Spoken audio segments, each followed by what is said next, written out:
사도신경 강의 세 번째 시간입니다.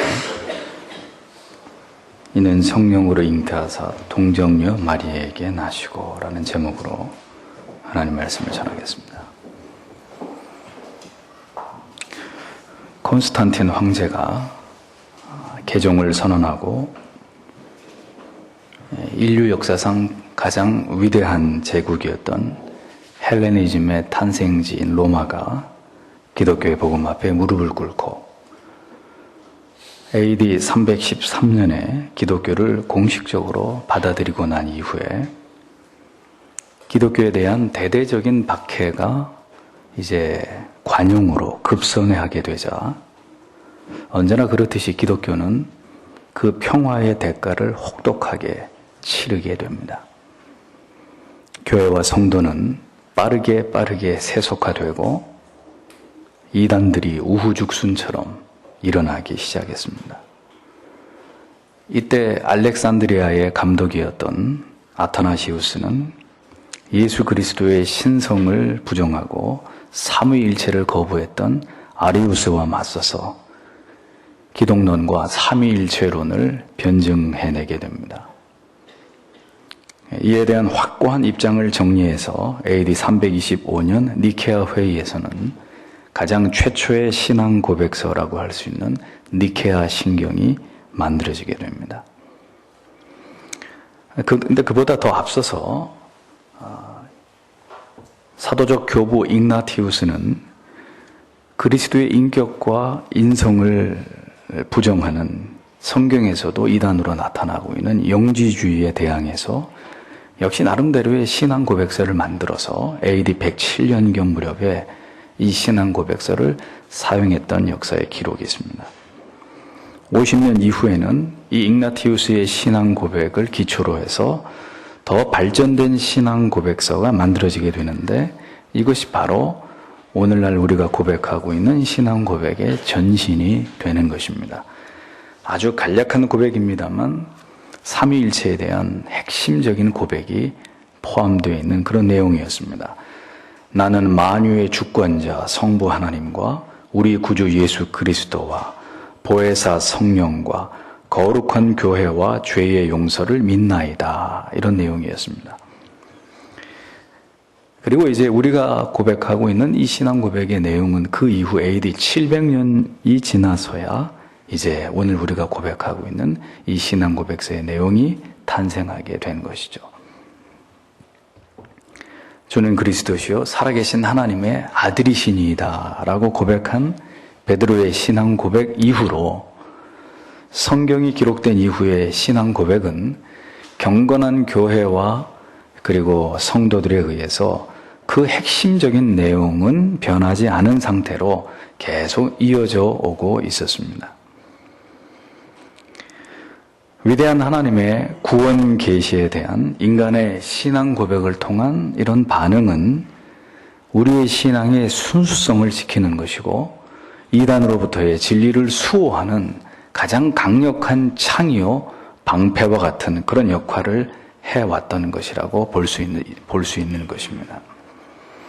신앙 고백서가 생겨난 유래들을 가만히 살펴보면 한결같이 이단들이 일어나서 순수한 기독교의 신앙을 뒤흔들어 놓을 때 교리적 논쟁을 통해서 진리를 수호하면서 우리의 신앙의 정체성을 더욱 분명하게 해야 될 그런 시대의 필요에 의해서 신앙 고백서들이 만들어졌다는 사실을 볼 수 있습니다. 우리는 이 시대에 다시 사도신경의 이 위대한 신앙 고백과 그 교리의 의미를 재조명하지 않으면 안 되는 간절한 어떤 필요에 지금 직면해 있습니다.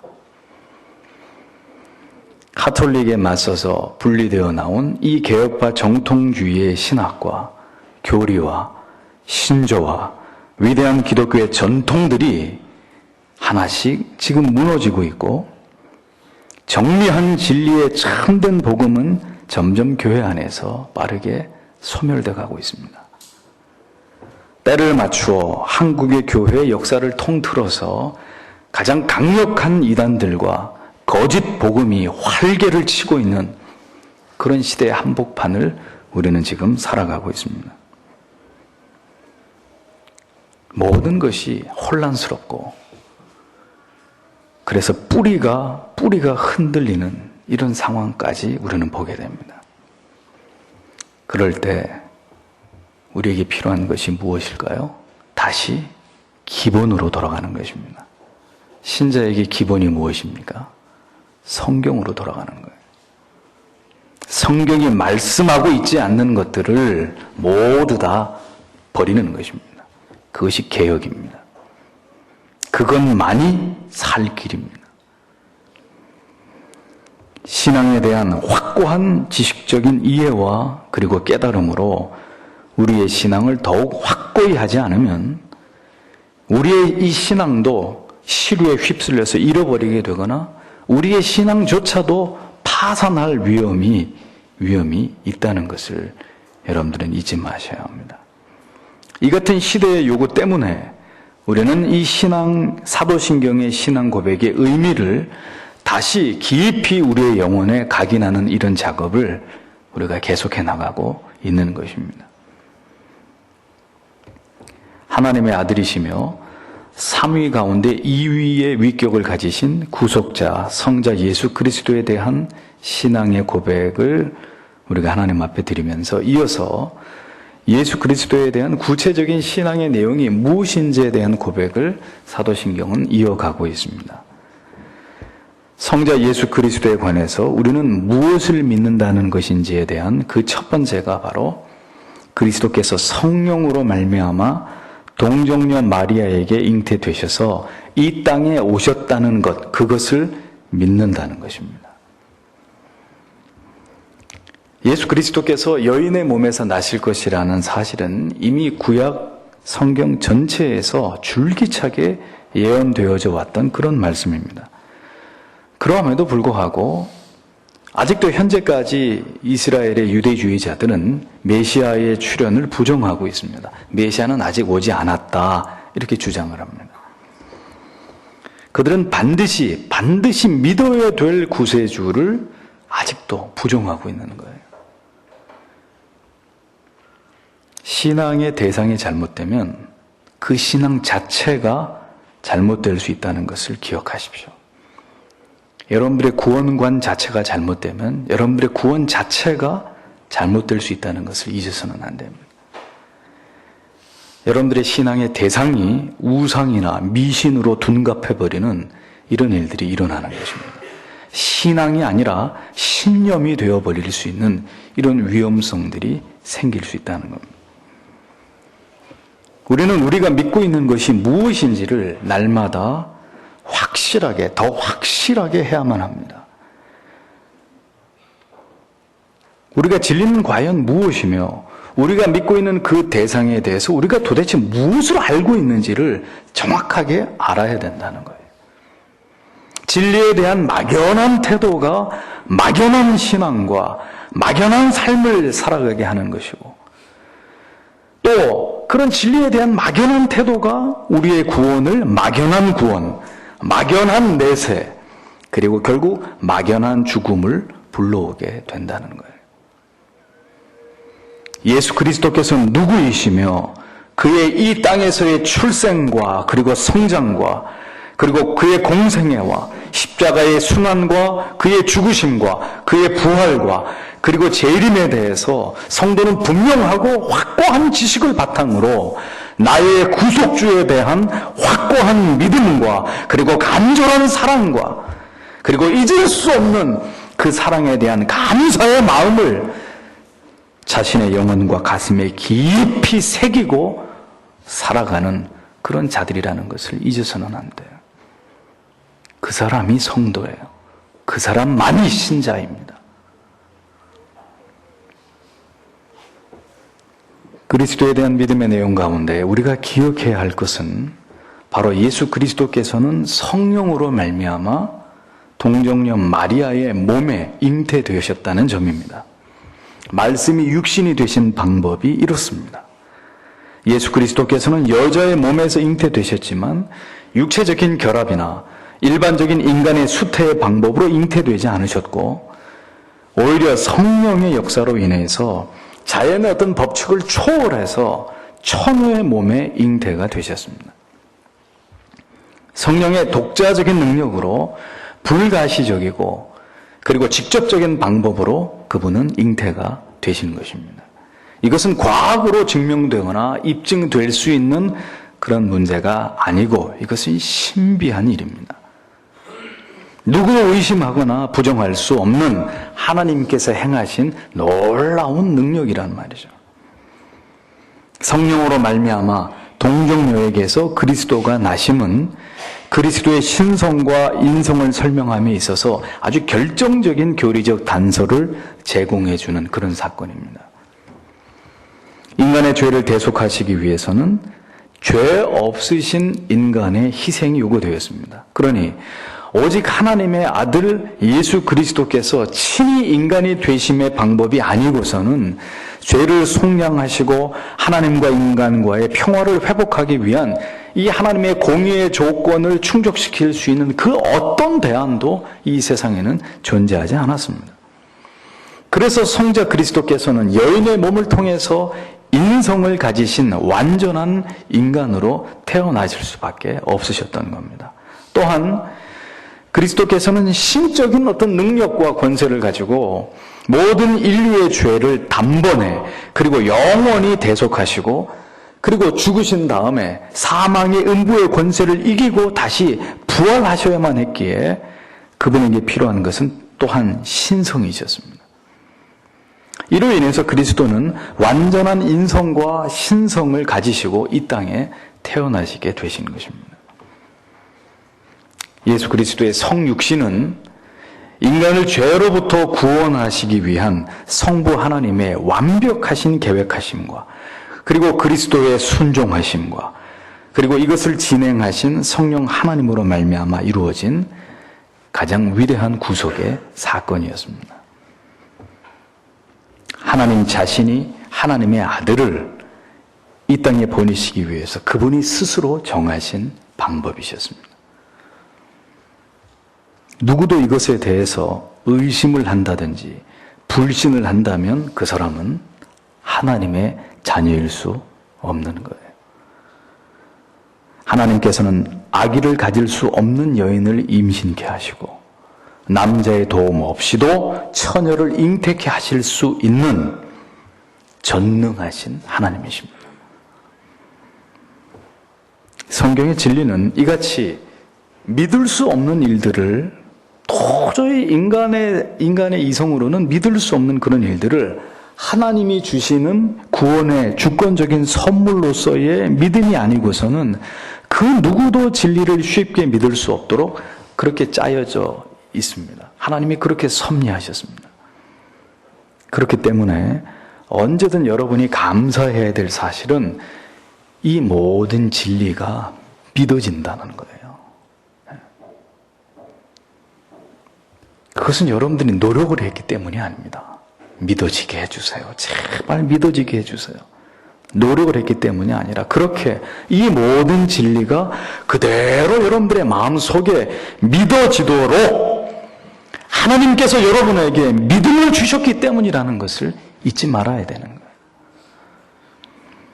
성령으로 말미암아 동정녀를 통한 예수 그리스도의 탄생이 도무지 믿어지지 않아서 구원에 이르지 못할 많은 사람들을 생각해 보십시오. 삼위일체의 교리가 믿어지지 않아서 기독교에 대한 신앙을 포기하는 자들을 보십시오. 선택과 유기의 이 예정론 때문에 나는 이 기독교 아주 지긋지긋한 그 예정론 나는 그래서 기독교를 믿고 싶지 않아 라고 말하는 자들을 한번 보십시오. 왜 하나님이 선악을 알게 하는 나무는 만들어서 인간으로 하여금 인간을 하나님이 테스트를 하셨느냐, 그런 하나님을 뭐하러 믿느냐며 믿음을 거부하는 사람들을 보시란 말입니다. 이러한 반응들을 보면 분명히 믿음이 무엇인지, 그 믿음의 출처가 어디이고 그 믿음의 결과가 무엇인지를 우리는 분명하게 알 수 있는 것입니다. 하나님께서 성령을 통해서 동정녀 마리아에게 예수 그리스도를 잉태하게 하시는 이 모든 과정을 우리가 도저히 측량하기 힘든 어떤 하나님의 깊고도 놀라운 탁월하신 경륜 속에서 하나님이 이 모든 일들을 그분이 이루어 가셨다는 이 진리를 우리는 깊이 묵상해야 될 필요가 있습니다. 성삼위 하나님께서 무엇 때문에 이 같은 가장 위대한 계획을 수립하시고 삼위의 하나님이 협력하심으로 이 모든 것을 이루어내셨을까요? 하나님께서는 예수 그리스도의 인격 안에서, 예수 그리스도를 통해서, 그리고 성령 안에서 우리와 화목해 되기를 간절히 원하셨습니다. 다시 하나님께서 지으신 그 자녀들과 친밀해지기를 그분이 원하셨단 말이에요. 우리가 원하는 것이 아닙니다. 그분이 원하셨어요. 하나님께서는 죄인된 인간이 결코 이해할 수 없는, 하나님께서 피조하신 인간들을 향한 탁월한 어떤 열심과 우리가 도저히 이해할 수 없는 거룩한 우리를 향하신 사랑의 집착을 가지고 계신 분이십니다.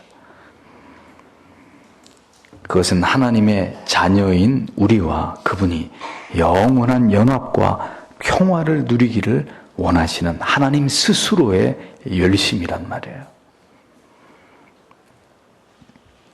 만약 하나님께서 우리를 사랑하심으로 하나님 앞에서 죄를 범한 인간들에 대한 말할 수 없는 긍휼과 사랑과 그리고 그 죄인들을 민망히 여기심으로 하나님의 자녀인 우리와의 화목의 길을 다시 하나님께서 열지 않으셨다면 저와 여러분들은 모두 다 영원한 하나님의 진노 아래, 영벌의 지옥 아래 있을 수밖에 없는 그런 존재들이었을 것입니다. 하지만 죄에 대해서는 불붙는 진노하심을 가지신 하나님이시지만 하나님의 사랑하는 자녀들을 향해서는 끝없는 사랑과 긍휼과 자비의 마음을 가지신 하나님께서 지옥의 영벌로 인간을 심판하시기보다는 성자 예수 그리스도를 통해서 은혜의 언약을 세우셔서 다시금 죄인을 구원하시고자 하시는 그 구원의 길을 하나님이 열어주시는 거예요. 왜 그렇게 하셨을까요? 하나님께서는 인간의 연약함을 잘 아시는 분이시기 때문입니다.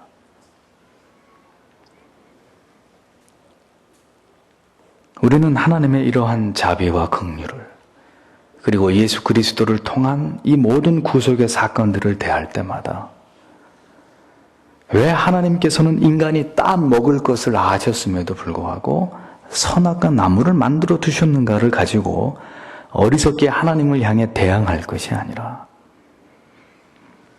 인간이 하나님과의 계약을 파기하고 그 인간 자신이 가진 연약함 때문에 불순종의 죄를 범하였음에도 불구하고 하나님께서는 다시 우리의 살 길을 예비하시고 우리를 구원하시기 위해서 아들을 통해 한없으신 긍휼과 자비와 놀라운 은혜를 베풀어 주셨다는 사실에 대해서 우리는 우리가 죽는 그날까지 이 하나님의 은혜에 대해서 감사하고 감격하고 그 하나님의 사랑을 찬양하며 살기에 마땅한 것입니다.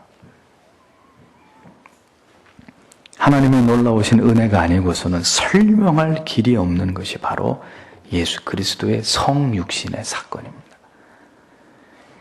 예수 그리스도께서도 히브리서 4장 15절의 말씀처럼 우리의 연약함을 긍휼히 여기시는 분이라고 말씀하고 있습니다.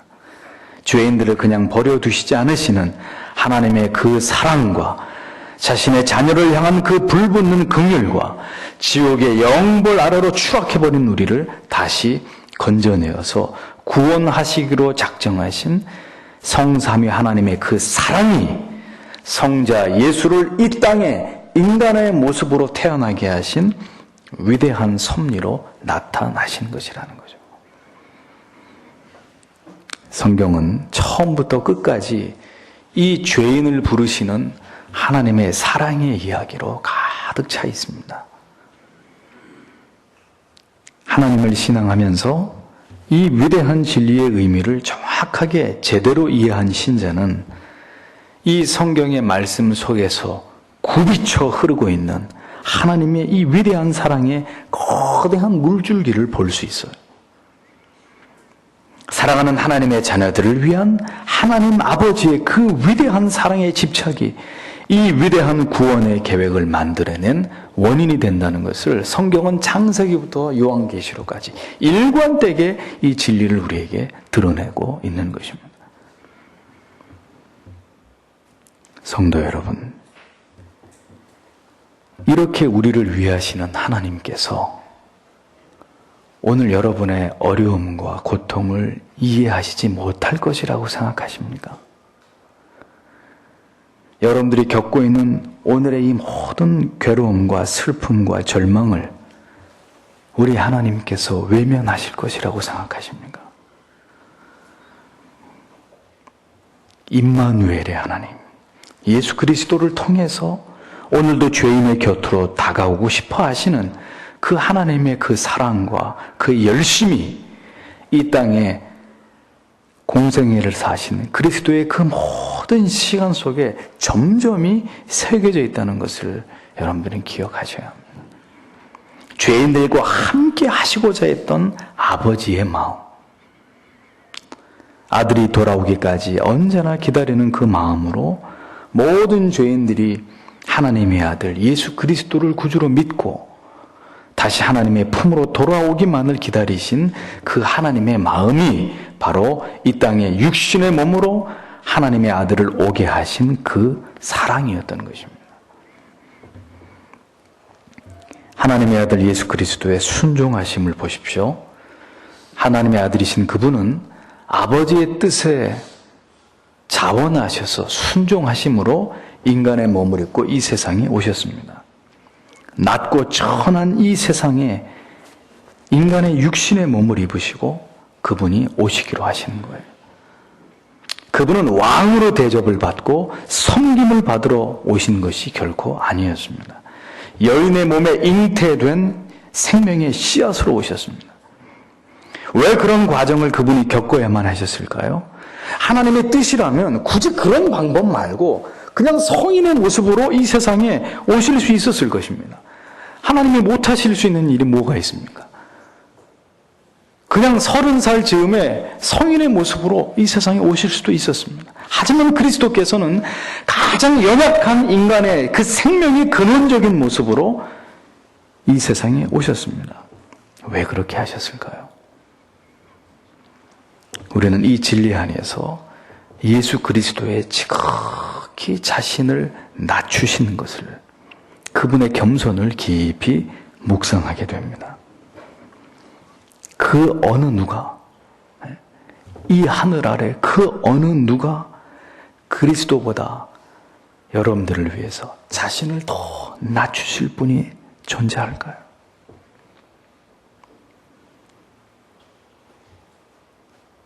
그 어느 누가 자기를 그렇게까지 낮추면서 자신을 버린 자들을, 자신을 싫다고 배신한 자들을 위해서 그러한 모습으로 이 세상에 오시겠냔 말이에요. 그런 사랑을 우리에게 베풀어 주겠냔 말이에요. 이와 같은 그리스도의 겸손에 깊이 감명을 받은 사도 바울은 빌립보 교인들에게 빌립보서 2장 5절 이하에서 이렇게 말씀합니다. 너희 안에 이 마음을 품으라. 곧 그리스도 예수의 마음이니 그는 근본 하나님의 본체시나 하나님과 동등됨을 취할 것으로 여기지 아니하시고 오히려 자기를 비워 종의 형상을 가져 사람들과 같이 되었고 사람의 모양으로 나타나셨음에 자기를 낮추시고 죽기까지 복종하셨으니 곧 십자가에 죽으심이라 라고 말씀하고 있습니다. 성도 여러분, 그리스도를 닮아가는 생활이라는 것은 뭘 의미하는 것일까요? 바울이 이 그리스도의 겸손하심을,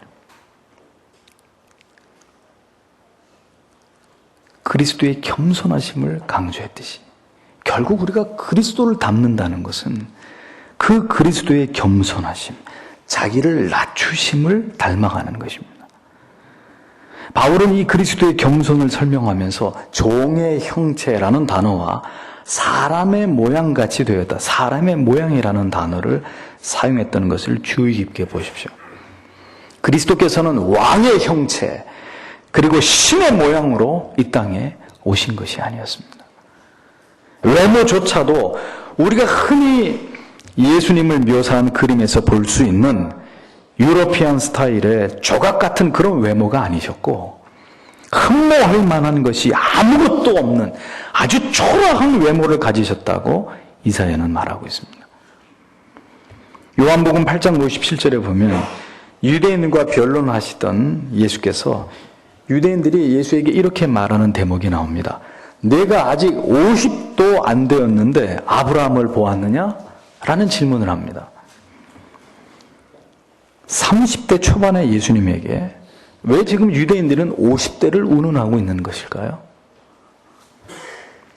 예수님의 외모가 50줄의 나이가 들어 보일 만큼 고초를 많이 겪으신 그런 모습이었다는 것을 보여주는 대목이에요.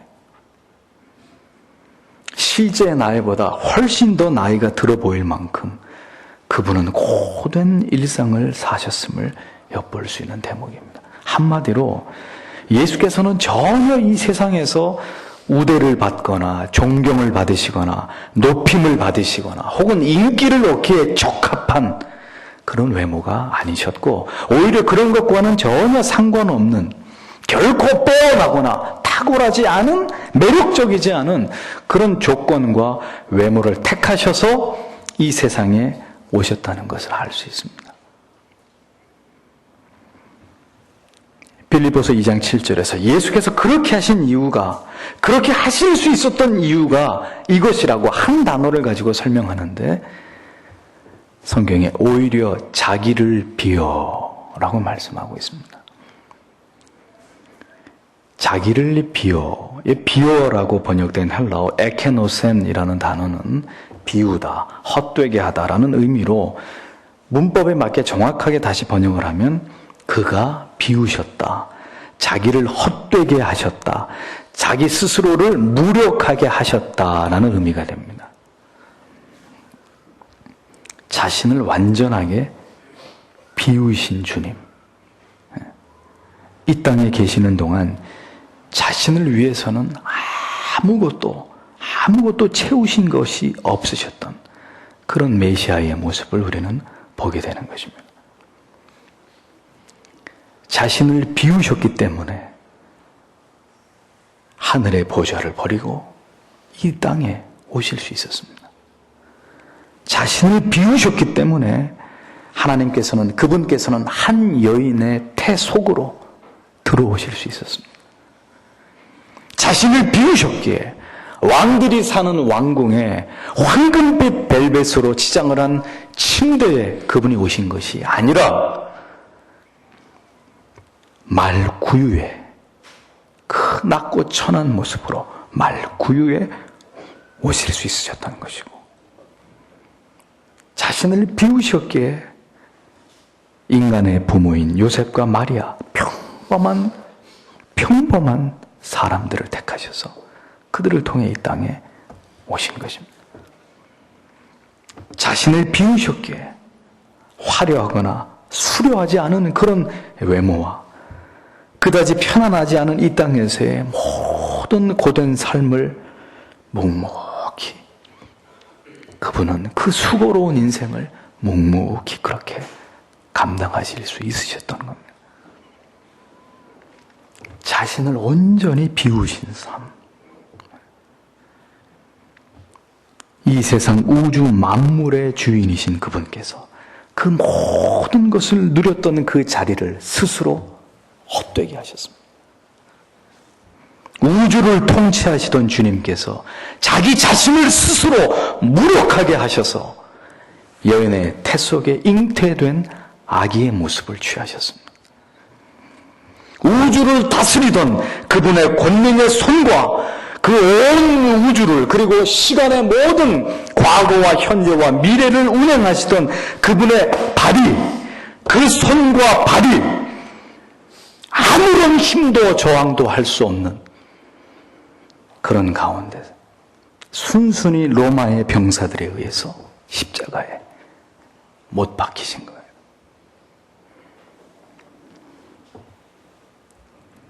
사실 성탄절은 그렇게 유쾌한 날이 아닙니다.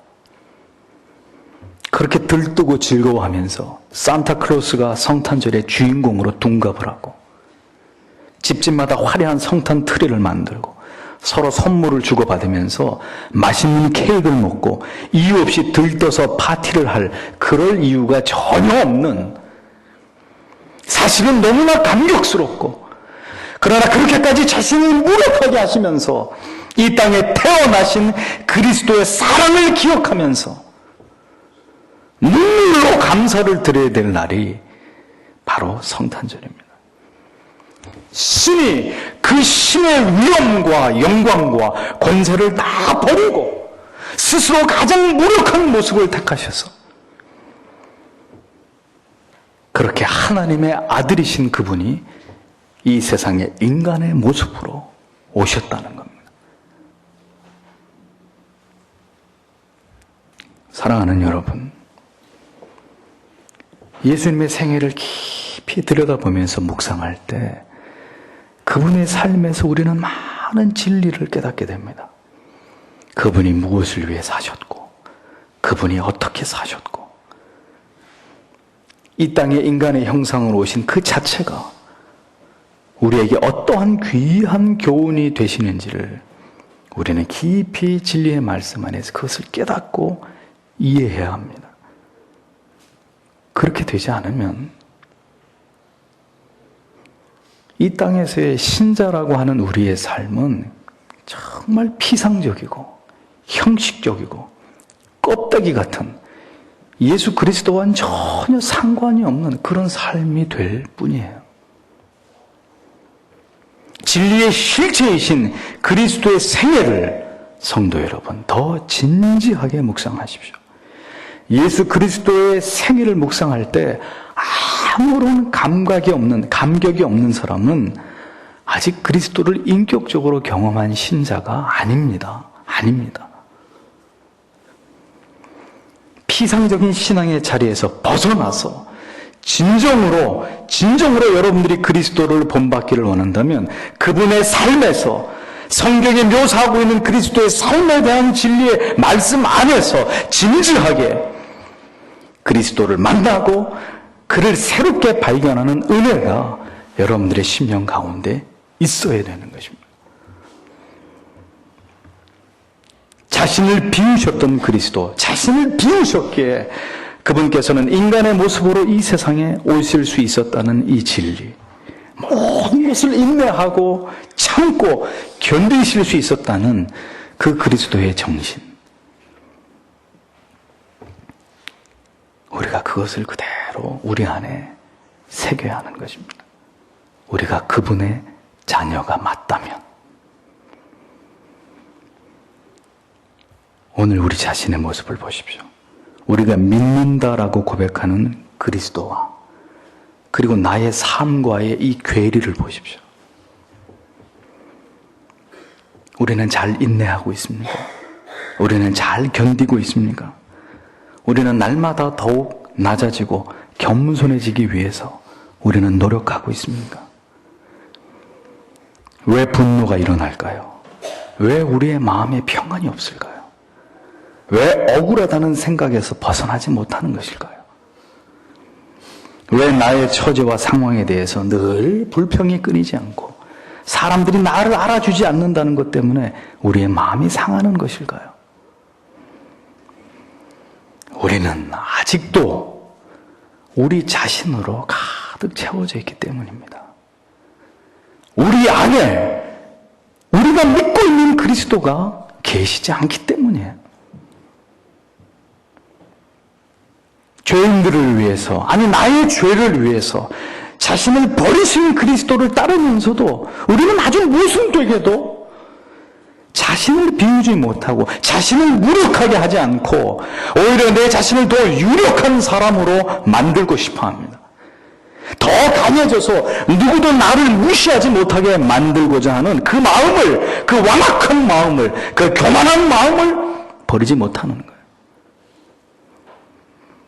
그러니 내가 드러나고 싶고 나의 존재가 사람들에게 각인되고 싶어하는 바로 내 안에 가득 찬 자기 사랑의 이 집착이 내게서 떠나지 않는 것입니다. 이런 마음으로는 결코 주님을 따라갈 수 없어요. 주님을 본받을 수 없는 것입니다. 낙엽을 잔뜩 모아다가 그 속에다가 불을 붙이면, 그 속에다, 낙엽 속에다 불을 붙이면 회색빛 연기가 낙엽 태우는 고유한 향기를 내면서 연기가 나기 시작합니다. 그리고 그 낙엽을 태우는 사람의 옷에 그 낙엽 태운 향기가 깊이 배이게 됩니다. 그것처럼 날마다 그리스도를, 그분의 성육신과 그분의 생애와 죄인들을 위한 그분의 고난당하심과 그 숭고하신 죽음과 그리고 부활과 그리고 다시 오시마 약속하신 그 재림을 성도 여러분 자주 묵상하십시오. 부탁드립니다. 자주 묵상하세요. 그러면 여러분들에게도 진한 그리스도의 향기가 여러분들에게서도 배어나올 거예요. 그 많은 말들을 예수 그리스도에 대한 말씀을 들었어도 오늘 우리의 영혼 속에는 그리스도에 대한 그 어떠한 향기도 스며 있지 않은 것을 볼 때 우리는 심히 이것 때문에 애통하고 하나님 앞에 부끄러워하고 우리가 과연 무엇을 위해 살아왔고 어떻게 살아왔는지를 깊이 돌아보아야만 되는 것입니다. 나에게 예수 닮음이 있는지를 생각해 보세요. 나의 언어와 행동과 나의 마음과 생각 속에서 예수 그리스도의 그것이 존재하고 있는지를 돌이켜 보십시오. 성령으로 잉태하사 동정녀 마리에게 낳으시고 아버지의 뜻에 온전하게 순종하셔서 가장 낮은 모습으로 완전한 인간이 되기 위한 그 모든 대가와 시간들을 그리스도께서 모두 감당하셨습니다. 사랑이 무엇입니까? 모든 것을 다 감당하는 거예요. 모든 것을 다 감당하는 거예요. 다 희생하는 것입니다. 나의 모든 것을 다 비워서 누군가에게 가득 채워주는 거예요. 그것이 사랑입니다. 이 예수 그리스도의 사랑을 생각하는데 어째서 눈물이 나지 않는단 말입니까?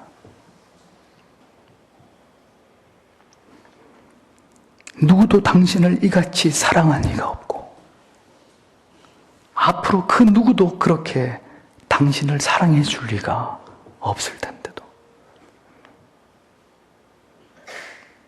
당신을 향한 이 그리스도의 놀라운 사랑 앞에서조차도 당신은 감동받을 줄 모른다면 당신이 믿고 있는 대상이 당신의 믿음이 과연 무엇인지를 생각해 보세요.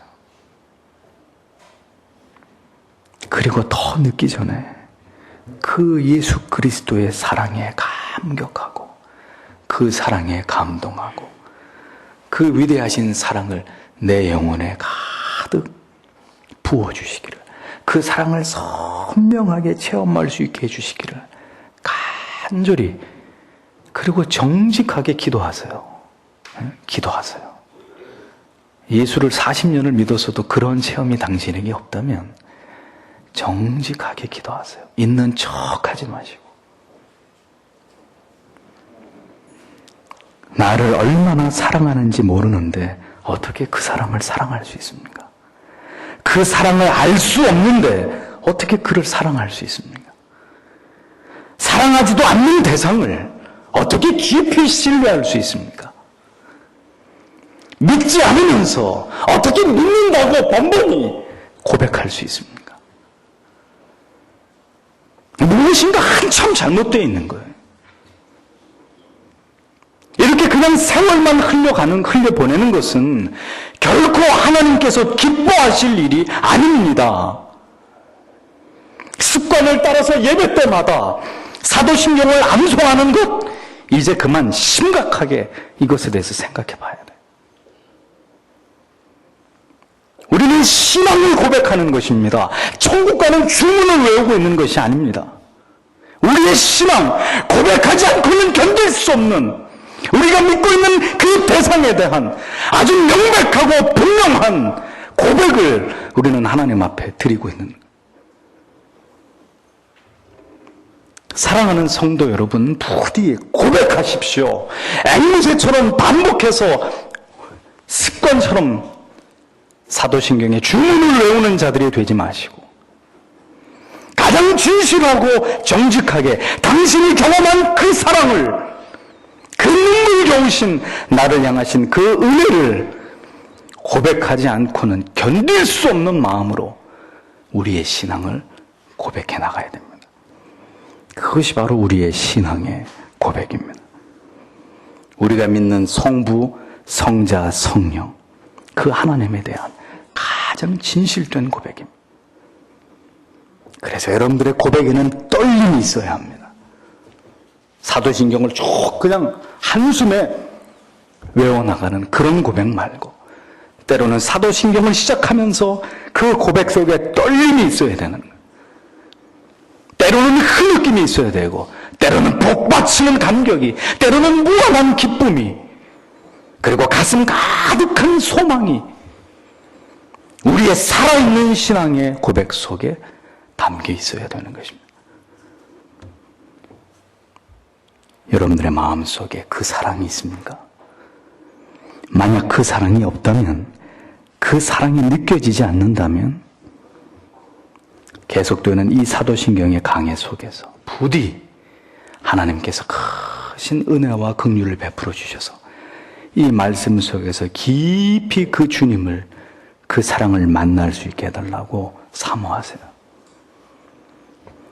당신의 그 바람과 소망이 진실된 것이라면 이 사도신경의 강해가 끝나기 전에 예수 그리스도에 대한 깊은 사랑의 체험과 감격을 여러분들은 맛보게 되실 것입니다. 성경을 펼치세요. 성경은 닫아두라고 있는 것이 아닙니다. 성경을 펼치세요. 그리고 그분의 삶을 묵상하고 또 묵상해 보십시오. 그 말씀 속에서 그분을 만나십시오. 오늘도 간절한 마음으로 주님을 만나기를, 그 사랑에 감격하기를 원하는, 그 사랑에 사로잡히기를 원하는 자들에게 주님은 손을 내어 미실 것입니다. 그리고 가장 감격적인 언어로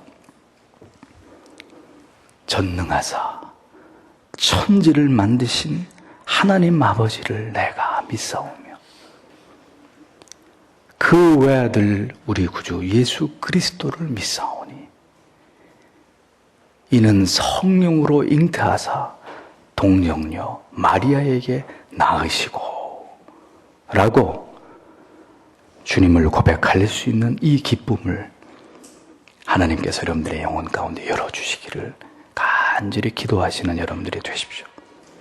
오늘도 여러분들을 사랑하시는 그 하나님의 풍성하신 사랑과 은혜가 여러분 모두에게 가득하게 될 줄 믿습니다. 기도하겠습니다.